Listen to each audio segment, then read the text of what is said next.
Bapak Ibu Saudara, saya mau bicara tentang menghadapi tipu daya iblis. Nah, di dalam perikop ini kita belajar cara iblis menipu anak-anak Tuhan, cara iblis menyerang anak-anak Tuhan. Yang pertama dengan memberikan hal-hal yang kelihatannya baik. Kalau Bapak Ibu lihat, ternyata perempuan itu yang memiliki roh kandung mempromosikan Paulus, mempublikasikan Paulus. Perkataannya begini, ayat 17. Ia mengikuti Paulus dan kami dari belakang sambil berseru katanya, orang-orang ini adalah hamba Allah yang maha tinggi. Mereka memberitakan kepadamu jalan kepada keselamatan. Setan itu ternyata bisa bicara tentang kebenaran. Setan itu ternyata bisa bicara hal-hal yang benar. Waktu perempuan yang memiliki roh kandung ini berbicara bahwa orang-orang ini adalah hamba Allah yang maha tinggi, mereka memberitakan kepadamu jalan keselamatan. Tidak ada yang salah di situ. Strategi iblis untuk menyerang kita, membuat kita berada dalam tipu dayanya adalah kadangkala kelihatannya itu sebuah promosi. Kadangkala kelihatannya itu sesuatu yang mempublikasikan, sesuatu yang kelihatannya memuji kita, kelihatannya mengagungkan kita. Tapi ada jerat iblis di balik semua itu. Sesuatu yang kelihatannya baik belum tentu benar, saudara. Sesuatu yang kelihatannya dipandang mata itu kelihatannya kayaknya ini manis, belum tentu itu benar. Sesuatu juga yang kelihatannya pahit, kelihatannya sulit, belum tentu juga itu salah. Kita tahu ada ungkapan yang bilang begini, kalau manis jangan buru-buru ditelan, kalau pahit juga jangan buru-buru dimuntahkan. Cara iblis untuk menipu kita adalah dengan kelihatannya memberikan hal-hal yang baik kepada kita. Waktu sesuatu yang kelihatannya baik, saudara, sesuatu yang kelihatannya manis, maka kalau kita tahu itu bukan dari Tuhan, jangan izinkan kita berada pada kondisi yang itu bukan dari Tuhan. Dan walaupun itu kelihatan sesuatu yang baik, walaupun itu kelihatan sesuatu yang manis. Satu ketika Yesus pernah bicara kepada murid-muridnya bahwa anak manusia itu harus menderita, dia harus disalib. Lalu kemudian Petrus muncul sebagai seorang pahlawan dan berkata, sekali-kali itu tidak akan menimpa engkau, guru. Lalu kemudian tulis berkata, enyalah daripadaku engkau iblis. Tuhan berkata kepada Petrus, enyalah daripadaku engkau iblis. Engkau bukan memikirkan apa yang dipikirkan Allah, tapi engkau memikirkan apa yang dipikirkan oleh manusia. Apanya yang salah dengan Petrus? Ya kan? Kalau orang curhat kepada kita, lalu kemudian orang itu berada dalam masalah, pergumulan, mungkin persoalan yang berat, lalu kita berkata, gak usah khawatir, itu gak akan kamu ngalami, itu gak akan kamu terima, Tuhan akan menolong kamu. Apa yang salah dengan hal itu? Tidak ada yang salah. Tetapi kemudian Yesus berkata kepada Petrus, engkau iblis, enyalah daripadaku. Engkau hanya memikirkan apa yang dipikirkan manusia, bukan apa yang dipikirkan oleh Allah. Bapak Ibu Saudara, cara iblis untuk membawa kita keluar dari rencana Adam adalah seringkali memberikan kelihatannya hal-hal yang baik, kelihatannya hal-hal yang lurus, tapi ujungnya menuju kepada kebinasaan, kata Alkitab. Yang kedua, yang kita belajar dari sini, cara iblis menyerang kita dengan tipu dayanya. Lihat ayat yang ke-19 tadi yang kita baca. Ketika tuan-tuan perempuan itu melihat bahwa harapan mereka akan mendapat penghasilan lenyap, mereka menangkap Paulus dan Silas dan menyeret mereka ke pasar untuk menghadap penguasa. Cara iblis yang kedua untuk menyerang kita adalah membuat kita menderita. Sama seperti Paulus, dia lagi beritakan Injil, dia lagi kemudian mengusir roh jahat dari seorang perempuan tersebut. Tetapi kemudian akhirnya karena itu dia ditangkap dan akhirnya dia dipenjara. Pertanyaannya begini, kalau begitu bagaimana kita bisa menghadapi tipu daya iblis ini? Dan itu bisa ada dalam berbagai area kehidupan kita sekalian. Bisa saja kita saat ini sedang berada di dalam sebuah pergumulan untuk memutuskan sesuatu. Mau betul-betul ikut Tuhan atau masih mau ikut dunia. Waktu kita menenggelamkan diri kita ke dunia, seringkali kita sulit untuk pulang kembali kepada Tuhan. Sebelum kita lebih jauh menenggelamkan diri kita ke dunia, kita harus sadar itu adalah cara iblis untuk membawa kita jauh dari Tuhan. Pertanyaannya, bagaimana kita bisa menghadapi tipu daya iblis ini? Mari kita akan lihat ada beberapa hal yang perlu kita pahami. Pertama, saudara, kita perlu tunduk pada kehendak Allah. Kita perlu tunduk pada kehendak Allah. Bapak Ibu bisa lihat kalau kita mundur pada ayatnya yang ke-6 sampai ayatnya yang ke-10 di situ, saudara akan menemukan begini. Ketika Paulus akan memberitakan Injil di Asia dan Bitinia pada saat itu, maka Roh Tuhan tidak mengizinkan untuk Paulus memberitakan Injil di tanah Asia dan di Bitinia pada saat itu. Lalu kemudian Paulus mendapat sebuah penglihatan. Lalu Tuhan meminta Paulus pergi ke Makedonia, daerah Makedonia. Lalu Paulus taat pada kehendak Tuhan. Paulus taat kepada pimpinan Tuhan. Lalu tibalah dia di kota yang bernama Filipi pada saat itu. Paulus berupaya untuk tunduk kepada kehendak Allah, untuk menghadapi berbagai tipu daya iblis, menghadapi berbagai situasi yang di dalamnya kita bisa terjerat dalam jerat iblis yang begitu kuat. Maka pertama, tunduk dulu pada kehendak Allah. Nah, Bapak Ibu Saudara perhatikan begini. Tunduk kepada kehendak Allah dengan mengikuti pimpinan Allah bukan berarti kita itu akan selalu sukses. Banyak orang berpikir kalau dia sudah berada dalam kehendak Tuhan pasti berhasil. Kalau pelayanannya berada dalam kehendak Tuhan, pasti juga banyak jiwa-jiwa yang datang. Kalau kemudian dia telah melakukan kehendak Tuhan, langsung terpromosikan dari karyawan langsung direktur. Ikut Tuhan dengan tunduk kepada kehendak Allah tidak selalu itu berarti sukses.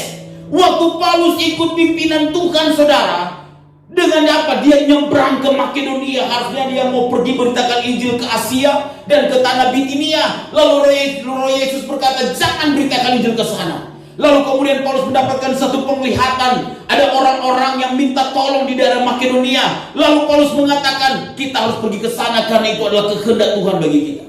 Nah, waktu Paulus ikut pimpinan Tuhan itu, saudara yang dikasih oleh Tuhan, ternyata Paulus menyusuri tempat itu di kota Filipi. Dia menemukan sebuah tempat sembahyang. Dan kata Alkitab di situ ada beberapa perempuan. Bagi orang Yahudi, tempat sembahyang itu adalah suatu tempat ibadah kalau jemaatnya di bawah 10 orang. Maka itu disebut dengan tempat sembahyang. Kalau di atas 10 orang, maka itu disebut dengan sinagog atau sinagoge. Itu kalau di atas 10 orang. Lalu Paulus menemukan sebuah tempat sembahyang. Kata Alkitab kalau kita lihat di dalam ayatnya yang ke-13 di situ sampai ayatnya yang ke-15, lalu ada beberapa perempuan yang ada di situ. Hanya ada beberapa perempuan. Dan waktu Paulus memberitakan Injil, hanya satu orang yang bertobat. Namanya Lydia, seorang penjual kain ungu dari kota Tiatira, kata Alkitab. Karena Tuhan membuka hatinya, kata Alkitab. Nah, Bapak Ibu Saudara, begini maksud saya. Kalau kita telah berada dalam kehendak Tuhan, tunduk dalam kehendak Tuhan, ikuti pimpinan Tuhan, tidak selalu kita akan berada dalam sebuah sukses yang besar. Yeremia ketika dia dipanggil oleh Tuhan dan kemudian dia memberitakan apa yang menjadi firman Tuhan bagi bangsa Israel. Saudara tahu Alkitab mencatatkan tidak ada yang mau mendengar apa yang diberitakan oleh Yeremia. Tetapi dia hanya belajar taat saja. Memang kalau kita melihat di perjanjian lama, Yunus memberitakan Injil ke kota Nineve, maka seluruh penduduk kota Nineve itu bertobat. Kalau kita melihat ketika Petrus sedang bekerja di pantai bersama rekan-rekannya. Lalu Yesus naik ke atas perahu itu dan berkata, tebarkanlah jalamu sedikit jauh. Lalu Petrus dan teman-temannya menebarkan jala. Lalu mereka menangkap sejumlah besar ikan. Ketika mereka taat menanti janji Bapa murid-murid Tuhan pada hari Pentakosta, dan Petrus berkhotbah, 3.000 orang bertobat sekali dia berkhotbah. Tapi ternyata tidak selalu loh saudara. Kalau kita berada dalam kehendak Tuhan selalu sukses. Memang ada saat di mana Tuhan akan bawa kita untuk melihat kuasa Tuhan, di mana pelayanan-pelayanan kita juga akan powerful, di mana apa yang kita kerjakan akan berhasil. Tapi kalau kita sedang mengalami keadaan situasi bahwa kita udah berada dalam kehendak Tuhan, tapi masih tetap berada dalam padang gurun, tetaplah berada dalam kehendak Tuhan itu, walaupun itu padang gurun. Kita udah berupaya berada dalam kehendak Tuhan, tapi keadaannya tidak mendukung. Usaha masih begitu-begitu saja. Jual hari ini, dapat hari ini, habis hari ini. Iya. Jadi berkat itu datang dan pergi sesuka hati. Tapi kalau itu adalah kehendak Tuhan bagi kita, taat saja pada kehendak Tuhan. Karena kehendak Tuhan yang kita taat di dalamnya, apapun cara iblis untuk kemudian mengalihkan perhatian kita, yang penting kita tahu kita sedang berada dalam kehendak Tuhan. Amin, saudara. Saudara lihat, berada dalam kehendak Tuhan itu juga tidak berarti bebas dari penderitaan. Karena saudara lihat, Paulus dan Silas itu dan tim pelayanannya meresponi panggilan Tuhan dengan mereka menyeberang ke Makedonia dan sampai di kota Filipi, kata Alkitab. Sampai di kota Filipi, kata Alkitab. Ternyata Alkitab beritahu kepada kita, mereka akhirnya dipenjara karena memberitakan Injil. Ayat 22-24 berkata begini, di dalam Filipi pasal yang ke-16 tadi. Juga orang banyak bangkit menentang mereka. Lalu pembesar-pembesar kota itu menyuruh mengoyakkan pakaian dari tubuh mereka dan mendera mereka. Setelah mereka berkali-kali didera, mereka dilemparkan ke dalam penjara. Kepala penjara diperintahkan untuk menjaga mereka dengan sungguh-sungguh. Lalu kata Alkitab juga, mereka dibelenggu kaki mereka, dipasung dalam pasungan yang kuat. Tapi kalau kita lihat tadi, saudara perhatikan di dalam ayat 6-10, Tuhan yang membawa mereka ke kota Filipi. Mereka berada di kota Filipi itu karena kehendak Tuhan. Mereka berada di kota Filipi. Kehendak Tuhan bagi saya dan saudara bukan berarti kita tidak menderita, saudara. Tidak menderita itu maksudnya begini, bukan berarti kita tidak punya masalah. Bukan berarti kita tidak akan melewati proses. Justru memang Tuhan menghendaki supaya kita dibentuk sebagai sebuah bencana yang indah di tangan penjunan yang dibentuk. Demikian kita juga menjadi bencana yang indah di tangan Tuhan. Tuhan akan membentuk kita sedemikian rupa. Karena itu kita perlu rela kalau Tuhan bentuk kita. Inilah persoalan kita. Kadang-kala kita tuh tidak rela untuk menderita, rela untuk membentuk orang, tapi nggak rela untuk dibentuk oleh orang. Rela untuk melihat Tuhan membentuk orang, tapi tidak rela untuk mengalami Tuhan membentuk kita. Ini persoalan kita bersama. Rela itu berarti kita bersedia menerima kenyataan yang itu mungkin tidak sesuai dengan harapan kita, tidak sesuai dengan keinginan kita. Rela berarti kita ya udah ikut saja, jalani saja. Jalani saja. Kalau harus diproses dengan hal begini, rela, jalani saja. Daud juga dia dikudeta oleh anaknya yang bernama Absalom. Itu bagian dari proses Tuhan. Dia rela, dia jalani saja. Ya kalau memang ini udah Tuhan mau, ya sudah dia jalani saja. Dikudeta loh oleh anak sendiri yang bernama Absalom. Yusuf yang dapat mimpi jadi pemimpin dari saudara-saudaranya dijual oleh saudara-saudaranya, dijual, terdampar ke rumah Potifar. Kalau itu adalah proses Tuhan bagi kita, ya sudah kita rela jalani saja. Tapi bukankah kita sudah berada dalam kehendak Tuhan? Bukankah kita sudah berusaha hidup benar? Kenapa toh harus diproses? Kenapa toh harus menderita? Jalani saja. kalau itu mau Tuhan bagi kita. Amin saudara. Karena berada dalam kehendak Tuhan bukan berarti tidak punya persoalan. Berada dalam kehendak Tuhan bukan berarti tidak diproses, tidak menderita. Saya sudah beritahu kepada saudara, jika hidup kita tanpa masalah, jangan-jangan kita tidak sedang bersama Tuhan, kita sedang bersama setan. Karena setan selalu berbicara, hidupmu gak akan masalah, gak ada masalah, hidupmu akan baik-baik saja, kamu akan enak-enak saja. Tuhan juga pasti akan menolong kita dengan membuka jalan. Tentu kita percaya hal itu, tapi bukan berarti kita tidak ada proses yang Tuhan berikan dalam hidup kita. Jalani, kalau itu yang Tuhan kehendaki, kita berada di situ. Nah, yang kedua, bagaimana kita bisa menghadapi tipu daya iblis ini? Yang pertama, kita perlu tunduk pada kehendak Allah. Yang kedua, kata Alkitab, tetap dalam doa dan pujian. Lihat ayat yang ke-25 saudara.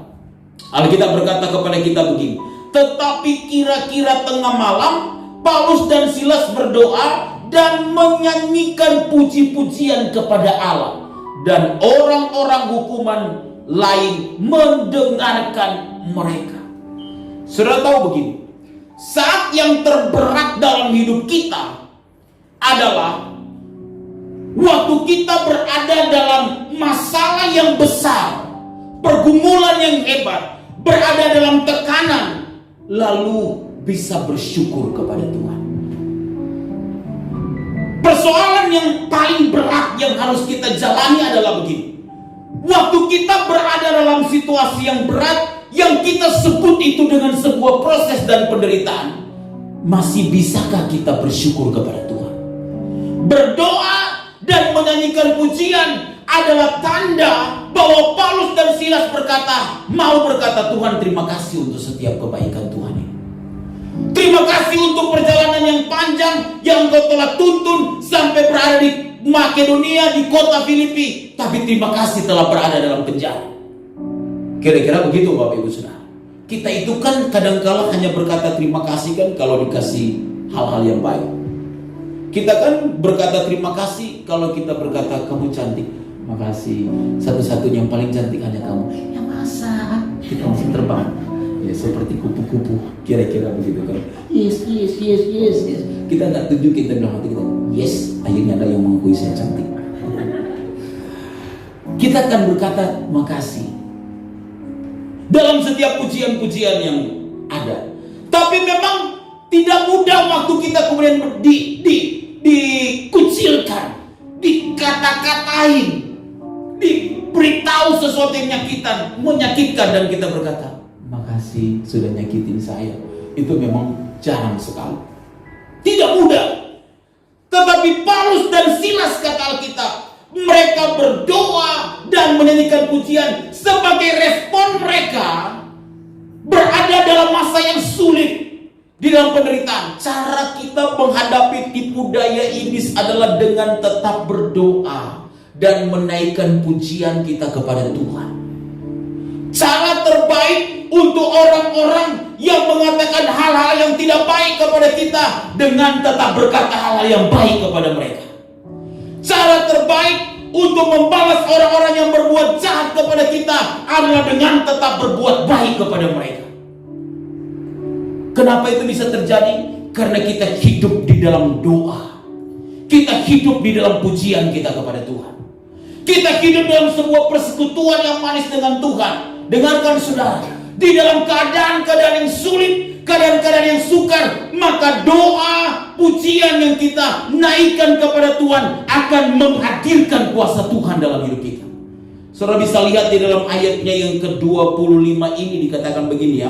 Tetapi kira-kira tengah malam Paulus dan Silas berdoa dan menyanyikan puji-pujian kepada Allah, dan orang-orang hukuman lain mendengarkan mereka. Akan tetapi terjadilah gempa bumi yang hebat, sehingga sendi-sendi penjara itu goyah, dan seketika itu juga terbukalah semua pintu dan terlepaslah belenggu mereka semua. Saudara tahu, kalau kita mengalami sesuatu yang tidak mengenakan, puji Tuhan saja, nyanyi saja, doa saja. Kalau kita mengalami sesuatu yang buruk dalam hidup ini, saudara ngambil waktu untuk berdoa kepada Tuhan, menyanyikan nyanyian kepada Tuhan, Tentu nyanyian itu mereka berdoa dan memuji Tuhan itu lagu rohani ya saudara. Saya pikir itu bukan lagu Yahudi, Yunani, Duniawi, ya kan? Ya, yang lagu-lagu penghiburan. Ya kalau sekarang lagu-lagu dangdut. Yang keluar dari mulut kita pasti adalah lagu-lagu pujian. Karena itu anak Tuhan itu nada dering handphonenya harusnya nada rohani. Jangan bikin sok gembala ketika telepon. Ketika telepon lalu nada tunggunya, wih, ini saya lagi telepon sama hambanya atau hambatan. Misalnya gitu. Karena nada tunggunya, ya kan? Memang kadang-kala nada tunggu ini provider sih itu. Mereka suka masukin tanpa kita minta ya. Itu memang kadang-kala begitulah. Tapi ya kadang-kala memang kita suka minta berlangganan. Itu juga sebuah persoalan. Apalagi ketika handphone kita bunyi, lalu nada deringnya adalah lagu-lagu yang akan menghanyutkan kita dalam tingkat kesedihan yang tinggi. Lalu ada pendeta di samping kita, ada para pelayan yang lain. Handphone siapa ini? Walaupun handphone kita nggak tahu, saya nggak kenal handphone siapa tadi. Padahal handphone kita misalnya. Saudara jangan mengutip kata-kata yang kelihatannya baik, memotivasi tapi nggak mengandung kebenaran Alkitab. Seringkali kita seperti itu loh. Kita ngambil perkataan orang lalu kita kutip, tapi tidak punya nilai kebenaran kekal dalam Alkitab. Cara terbaik berada dalam masa-masa sulit itu adalah berdoa saja. Amin saudara. Alkitab berkata kira-kira tengah malam. Tengah malam itu midnight. Ya, itu di sekitar jam 1 subuh sampai jam 3 subuh. Ini masa paling sulit untuk orang berdoa sebenarnya. Masa paling sulit untuk orang berdoa. Masa paling sulit untuk orang berdoa. Lalu sebuah tafsiran mengatakan di jam ini, midnight ini adalah waktu di mana iblis itu bergentayangan dengan begitu hebat. Karena itu sudah bisa lihat klub-klub malam itu buka di jam-jam begitu ramenya. Orang bisa dugem kan di klub-klub malam. Kan nggak ada klub siang, yang ada klub malam. Benar nggak sih? Sudah pernah temukan klub siang? Kita diskotik yuk siang hari bolong? Nggak ada. Atau pernah temukan? Saya pikir sih nggak ada. Karena saya sebelum bertobat itu senang buat disko dulu sebelum bertobat ya. Ya, karena itu di pikiran saya itu di bawah tahun 94 itu pokoknya lagu-lagu di bawah tahun 94 itu terekam. Ya, karena saya betul-betul menyenangi hal itu. Tapi setelah saya bertobat kemudian dilayani pelepasan, itu seperti tidak suka dengan lagu-lagu kayak gitu. Karena saya dulu dipenuhi memorinya dengan lagu-lagu yang model seperti itu. Lagu Michael Jackson almarhum di bawah tahun itu pokoknya melekat gitu. Yang model diskotik begitu. Wah, itu mendarah daging kira-kira begitu ya saudara. Tetapi di masa-masa yang sukar dan sulit kita berada dalam persoalan, yang paling penting itu tetap terkoneksi dengan Tuhan. Di dalam doa walaupun kita sulit, mari kita ngambil waktu untuk berlutut dan berkata, Tuhan, walaupun dunia runtuh sekalipun, aku tetap akan mengasihi Tuhan. Walaupun orang-orang yang ada di dekatku tidak ada untuk mendukungku, tapi satu-satunya Tuhan yang bersama denganku, yang tetap akan mensupportku, membuat aku tetap akan bertahan dan bertekun sampai pada akhirnya. Hanya doa, hanya pujian yang kita naikkan kepada Tuhan yang akan menguatkan kita menghadapi tipu daya iblis, saudara. Amin. Itu semua yang akan membuat kita bisa bertahan menghadapi setiap tipu daya iblis. Yang terakhir saudara lihat di dalam ayatnya yang ke-30 dan 32. Ayat 30 dan 32 Alkitab berkata kepada kita demikian. Ia mengantar mereka keluar sambil berkata, Tuhan, Tuhan, apakah yang harus aku perbuat supaya aku selamat? Jawab mereka, percayalah kepada Tuhan Yesus Kristus dan engkau akan selamat, engkau dan seisi rumahmu. Lalu mereka memberitakan firman Tuhan kepadanya dan kepada semua orang yang ada di mana? Di rumahnya. Yang ketiga, cara kita menghadapi tipu daya iblis adalah jangan kehilangan fokus. Tetap fokus. Apa yang Tuhan taruh di hati kita, apa yang Tuhan telah berikan di hati kita, visi kita, mimpi kita bersama dengan Tuhan dalam hidup ini, apa yang sedang Tuhan taruh di hati kita, jangan sampai kita kehilangan fokus itu. Hanya karena iblis sedang menyerang kita, hanya karena iblis sedang menipu kita dengan keadaan-keadaan yang sulit, dengan keadaan-keadaan yang sukar, dengan keadaan-keadaan yang tidak mengenakan. Paulus, kata Alkitab, dia dipanggil Tuhan untuk menjadi rasul bagi orang yang bukan Yahudi. Walaupun dia telah dipenjara, dia mengalami cambuk, didera berkali-kali, tapi dia tidak kehilangan fokusnya kepada apa yang Tuhan taruh di hati kita. Waktu kita menderita, apakah kita mau berhenti ikut Tuhan? Waktu doa-doa kita nggak dijawab Tuhan, dan Tuhan izinkan itu, apakah kita tidak mau lagi melayani Tuhan? Waktu kesulitan-kesulitan yang besar kita alami dalam hidup kita, apakah kita mau berkata cukup Tuhan, sampai di sini saja hubungan kita Tuhan? Hanya karena Tuhan mengizinkan ada persoalan, ada pergumulan, ada masalah yang besar, apakah kita akan berhenti untuk mengikut Tuhan dengan sungguh-sungguh? Apakah kita akan berhenti untuk melayani Tuhan dengan sungguh-sungguh? Apakah kita akan berkata, cuti Tuhan, saya cuti dulu. Lama-lama Tuhan bilang, oke, saya akan cutikan kamu seumur hidup.